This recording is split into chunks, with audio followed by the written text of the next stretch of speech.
Hi everyone, welcome back to my channel. My name is Anil, and in this Angular video tutorial we will learn about the property binding. So before just going to jump on the practical example, let's cover some theoretical part of it. So see, property binding is very similar to the interpolation, but this is little bit more powerful than the interpolation. Why? Because in the interpolation you can just display the data from the TS file, and you can just change the attributes, but you cannot change the properties in the Angular. Alright, but the property binding can do everything, like can display the data, can change the attribute, can also change the properties also. So now maybe you have a question that what is the difference between property and attribute in the Angular. So this is a little bit part of the HTML. So let's take an input here. This input, you can see that's a type text. So this is basically a attribute, its value is text, but disabled is a property. Now you got my point, what is the property and what is the attribute. Alright, so now let's start with the code, and first of all let's see that how they both are working in a similar way. So I am just going to define a name here, like name text. Alright, and you can put here YouTube or whatever you just want to put. I'll just put it here, and now let's take input box, and the name will be name text. Alright, that is we just defined here, name text. Alright, so this is the way that how we can use the interpolation, and let's make it define the property also.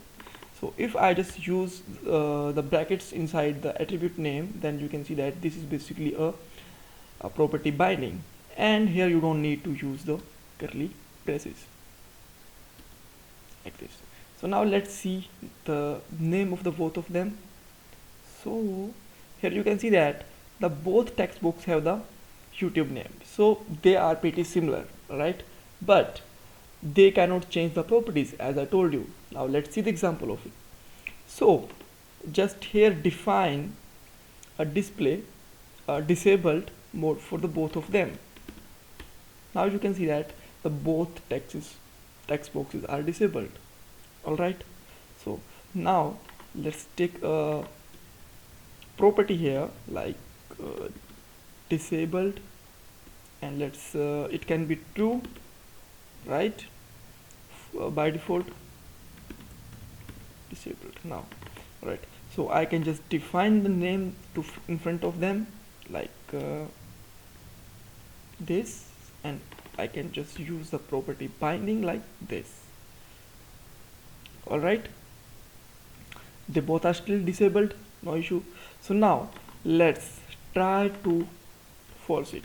Now you will see that in the case of interpolation this will be still disabled, but in case of property binding it will be gonna enable. Now here you can see that.